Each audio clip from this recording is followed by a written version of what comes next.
My mom tracked my phone until I was 25. Then one night, I tracked her instead.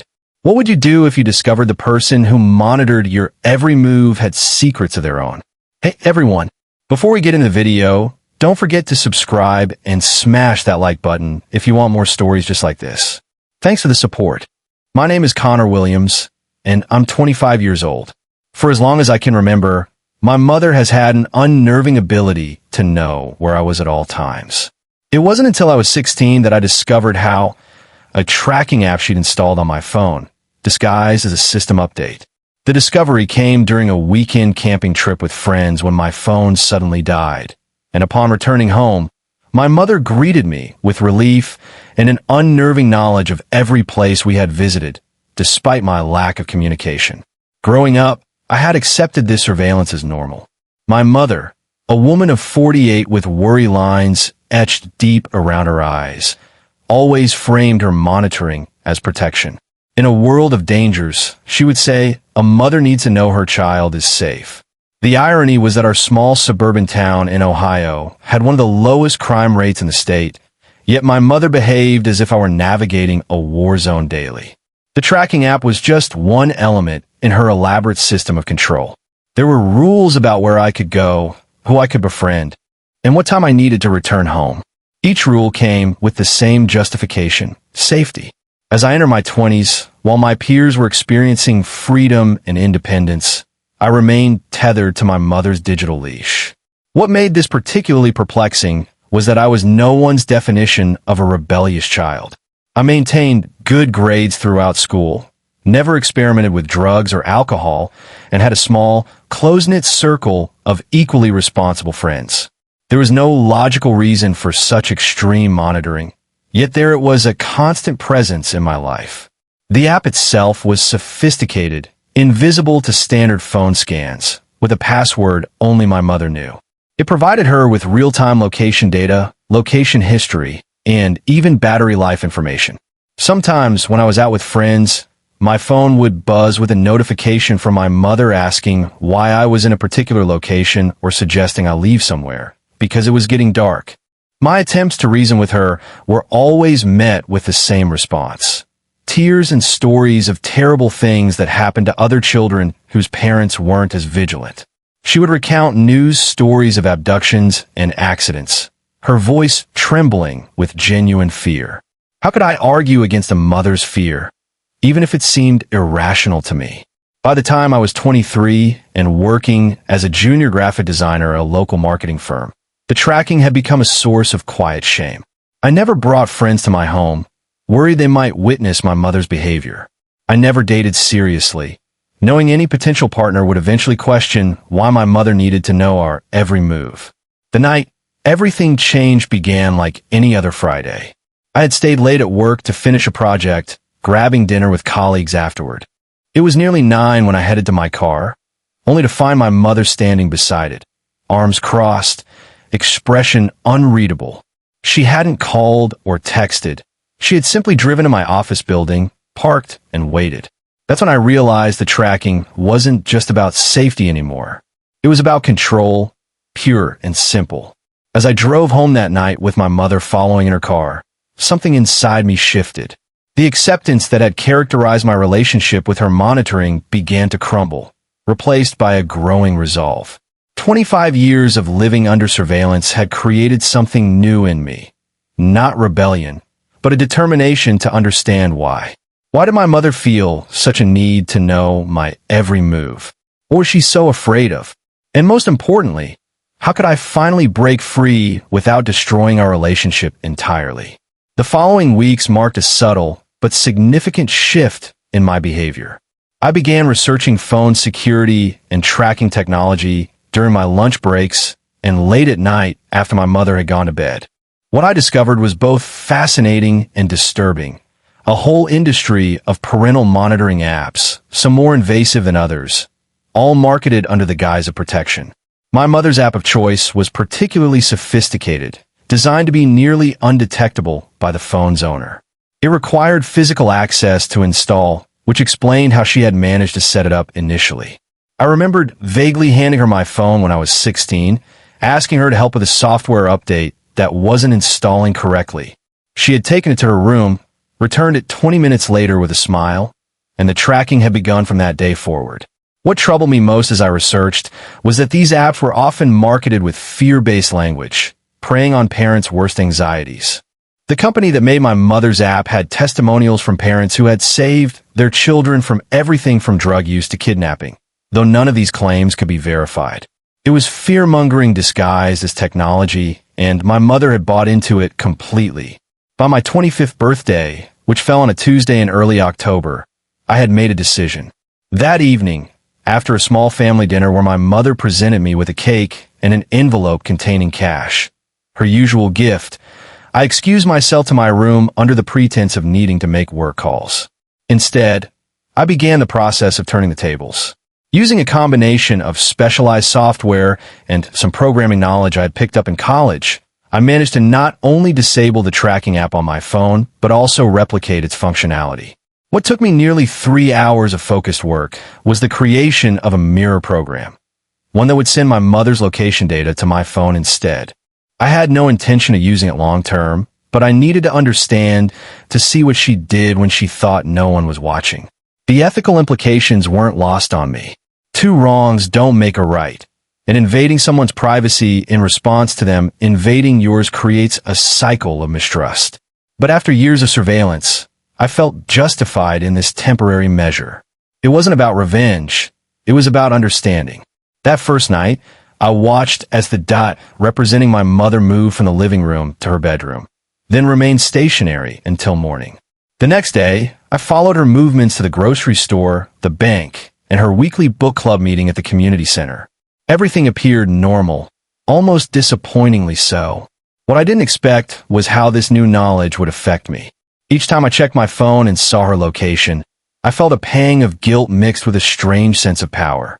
I now had what she had possessed for years, the ability to know someone's whereabouts without their knowledge. It felt both intoxicating and wrong. The real breakthrough came 2 weeks after I installed the tracking software. It was a Thursday night, and I had gone to bed early, exhausted from a demanding week at work. Around 2:17 a.m., my phone vibrated softly on my nightstand.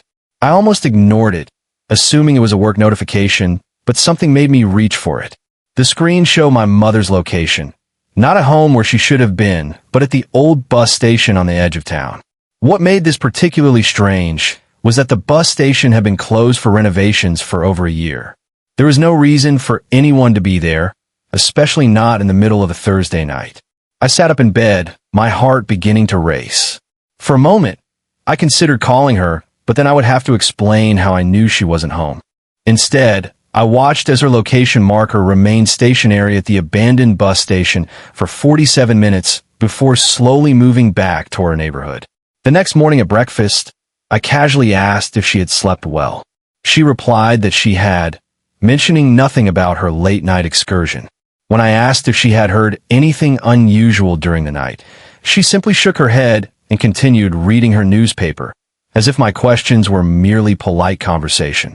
This pattern repeated itself over the next 3 weeks. Every Thursday night, between 2 o'clock and 3 a.m., my mother would drive to the abandoned bus station, remain there for approximately 45 minutes, and then return home.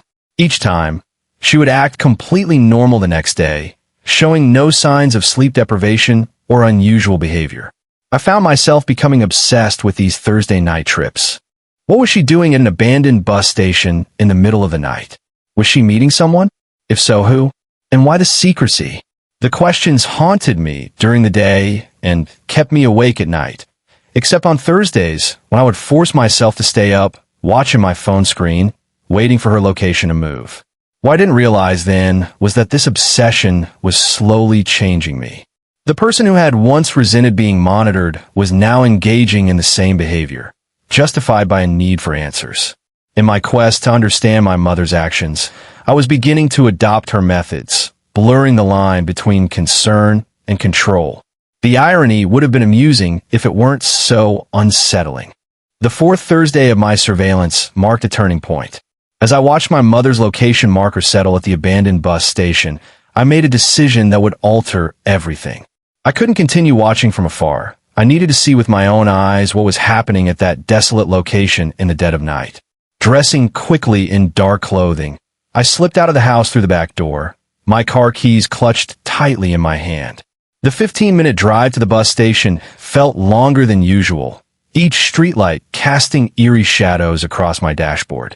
When I arrived, I parked 2 blocks away, careful to choose a spot where my mother wouldn't notice my vehicle if she left before I expected. The bus station stood silhouetted against the moonlit sky, a skeletal structure surrounded by chain-link fencing. Construction equipment sat idle, covered in dust and cobwebs. As I approached on foot, staying in the shadows of nearby buildings, I saw my mother's car parked near what used to be the main entrance. The engine was off, but the interior lights were on, creating a warm glow in the darkness. What happened next caught me completely off guard. Instead of meeting someone or engaging in some mysterious activity, my mother simply sat in her car, staring at the empty bus station. Her posture was rigid, her hands gripping the steering wheel so tightly that even from a distance, I could see the tension in her arms. She wasn't waiting for anyone. She was just sitting there.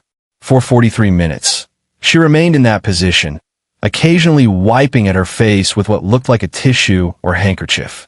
There was something deeply unsettling about this solitary vigil, something that spoke of grief rather than conspiracy. My initial theories about secret meetings or clandestine activities began to dissolve, replaced by a growing sense of confusion and concern. Just before 3 a.m., as if on cue, my mother started her car and drove away. I waited until her taillights disappeared around the corner before emerging from my hiding spot. Approaching the bus station, I noticed something I hadn't seen before, a small, weathered plaque near the entrance, partially obscured by overgrown weeds. Using my phone's flashlight, I cleared away the vegetation and read the inscription, "In memory of those who passed through these gates seeking new beginnings." The plaque was dated from the 1970s, a commemoration of the bus station's role in helping people leave difficult situations in search of better opportunities. It seemed innocent enough, yet my mother's emotional reaction to this place suggested there was more to the story. The next morning, I woke determined to find answers. While my mother was in the shower, I carefully entered her room, something I had never done without permission. My hands trembled slightly as I opened her closet, scanning for anything that might explain her Thursday night vigils. Tucked away in a shoebox on the top shelf was a collection of old photographs and letters. The photographs showed a younger version of my mother with people I didn't recognize, a man who appeared to be her first husband, and a young boy who looked strikingly like me at that age.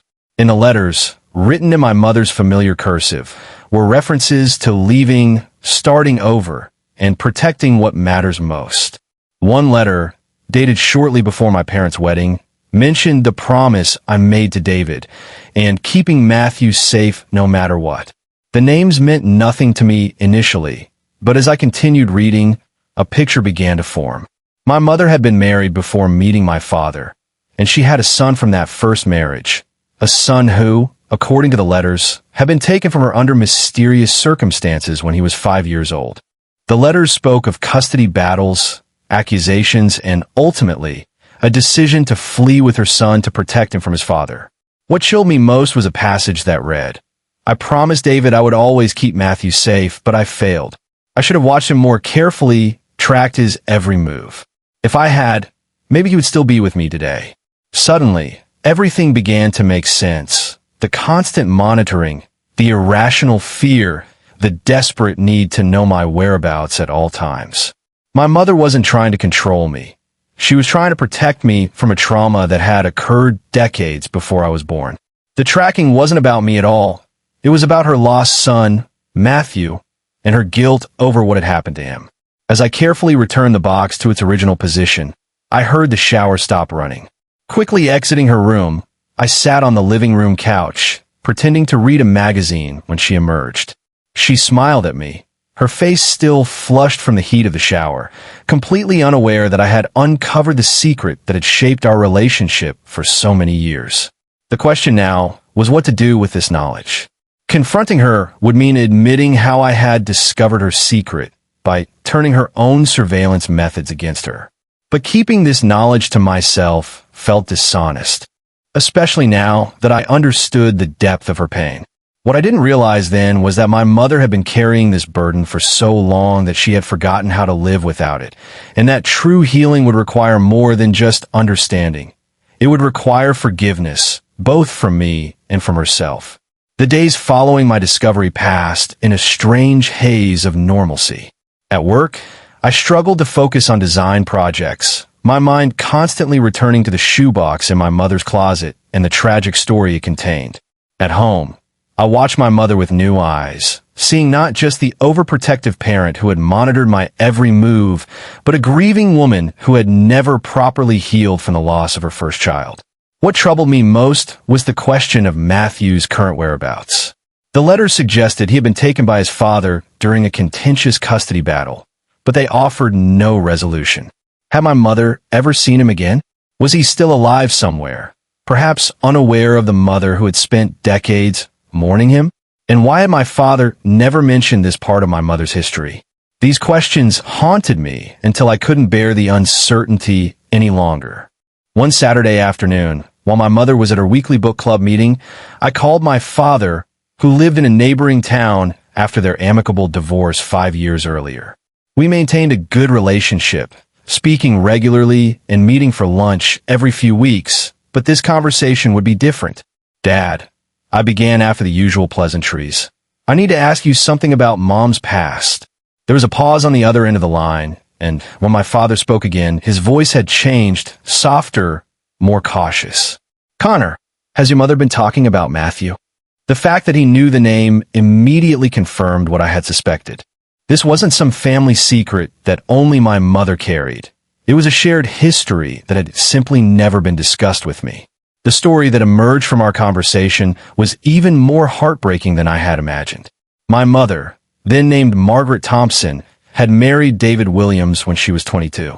Their son, Matthew, was born a year later. By the time Matthew was 4, the marriage had deteriorated due to David's increasingly erratic behavior and substance abuse issues. When Margaret filed for divorce, David became unstable, making threats about taking Matthew and disappearing. The custody battle that followed was brutal, with both parents making accusations against the other. In the end, Margaret was granted primary physical custody, but David was awarded visitation rights. It was during one of these court-ordered visits that David failed to return Matthew at the agreed-upon time. By the time authorities realized what had happened, David and Matthew had vanished. An extensive search followed, but David had carefully planned his disappearance, leaving no trace. Months turned into years, and the case gradually grew cold. Margaret was devastated, blaming herself for not protecting Matthew more vigilantly. She eventually met my father, fell in love, and tried to build a new life, but the grief and guilt never left her. "When you were born," my father explained, "your mother was overjoyed but also terrified. She had nightmares about losing you the way she lost Matthew. The tracking started gradually, first just checking on you when you were with babysitters, then wanting to know where you were after school. By the time you were old enough to have your own phone, the habit was so ingrained that installing that tracking app seemed perfectly normal to her." What my father said next surprised me even more. I tried to talk to her about it many times. "Connor," I suggested therapy. I offered to go with her. "But your mother is stubborn when it comes to her grief. She believes that her constant vigilance is what keeps you safe, as if her watching over you somehow creates a protective shield. It's irrational, I know, but it's how she copes." After hanging up with my father, I sat in silence for a long time, the weight of this new knowledge settling heavily upon me. The woman I had sometimes resented for her controlling behavior was actually a victim of trauma, using surveillance as a misguided form of love and protection. The Thursday night vigils at the bus station suddenly made sense. It was likely the place where David had last been seen with Matthew, a pilgrimage of remembrance and regret. That evening, when my mother returned home, I found myself watching her differently. As she moved around the kitchen preparing dinner, humming softly to herself, I saw the strength it must have taken to rebuild her life after such a devastating loss.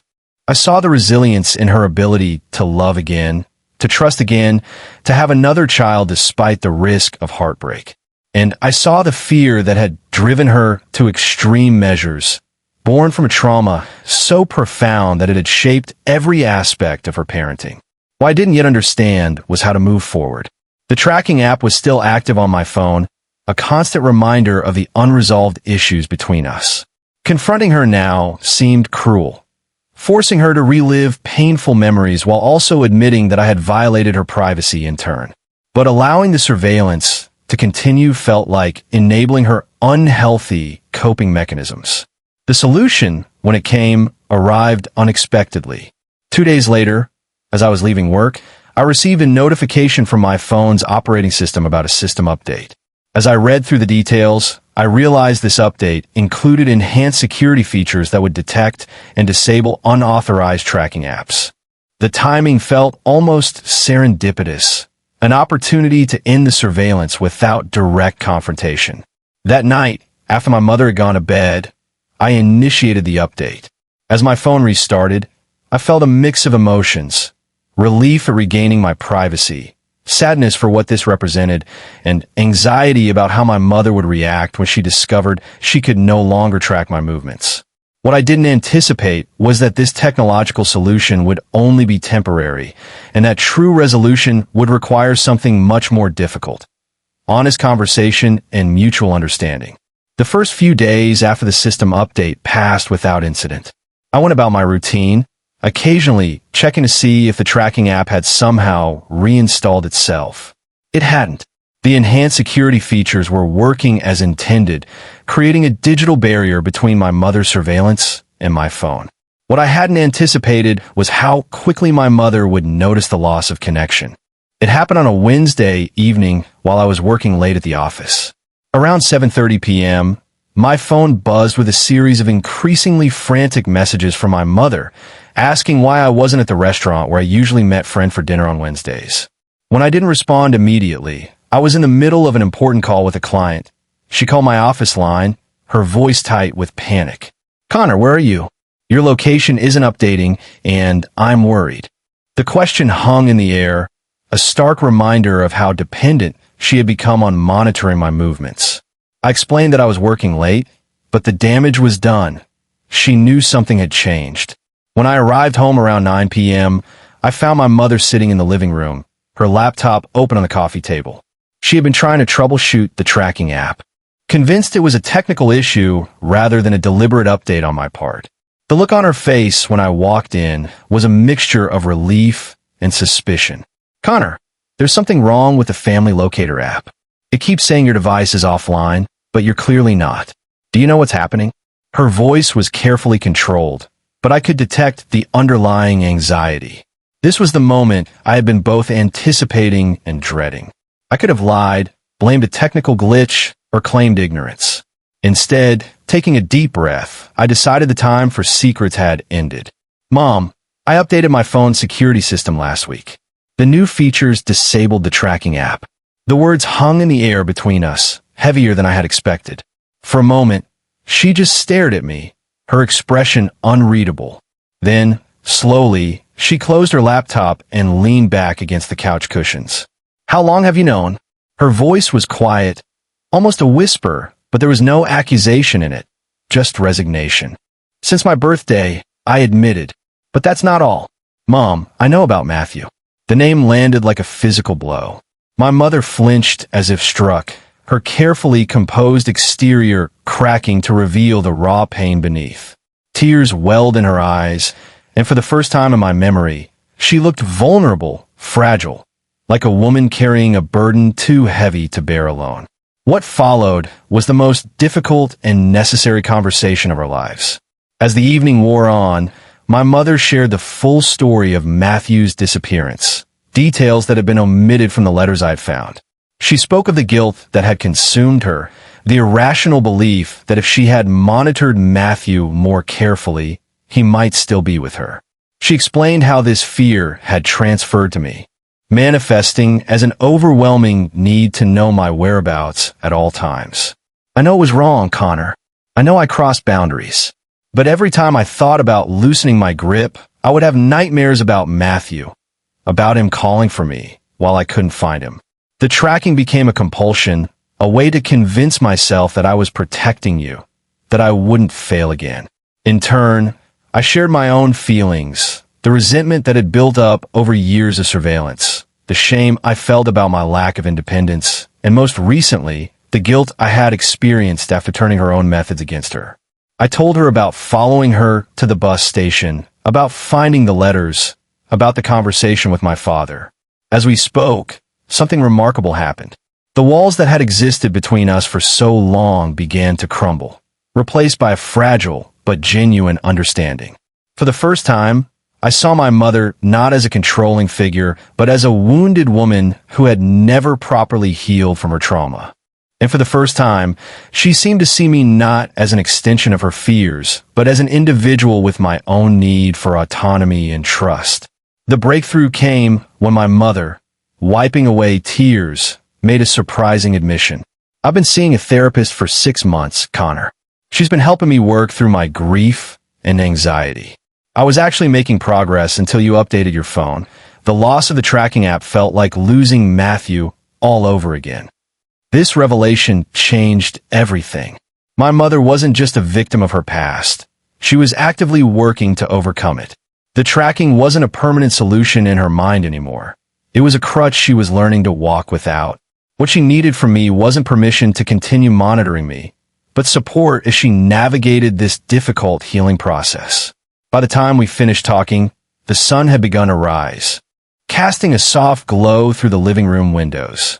We were both exhausted, emotionally and physically, but something fundamental had shifted between us. The surveillance that had defined our relationship for so many years had finally been addressed, not through technology or avoidance, but through honest communication and mutual vulnerability. What neither of us anticipated was how this newfound openness would attract the attention of someone from my mother's past, someone who had been searching for her for nearly 3 decades, carrying a secret that would once again test the boundaries of forgiveness and understanding. 3 weeks after our late-night conversation, life had settled into a new rhythm. The tracking app remained disabled, and while I knew my mother still struggled with anxiety, she was finding healthier ways to cope.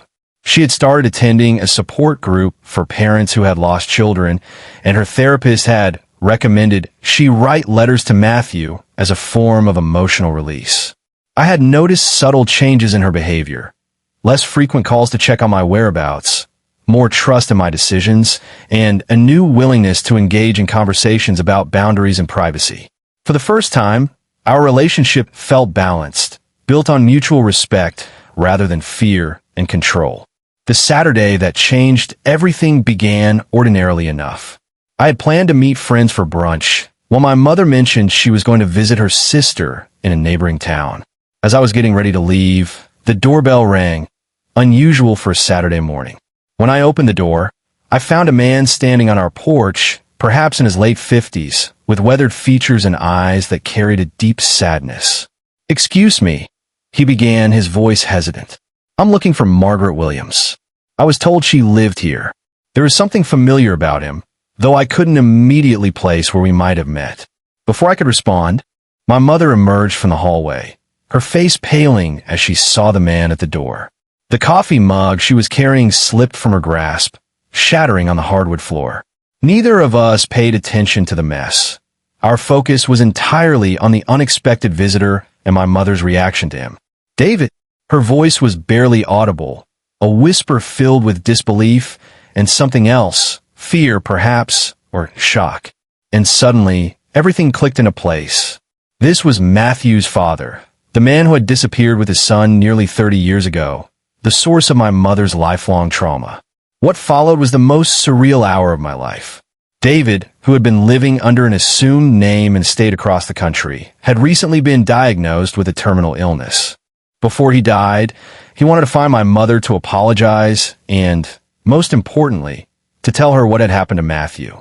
The story he shared was more complicated than the simple abduction I had imagined. David, struggling with addiction and mental health issues, had indeed taken Matthew during a custody visit.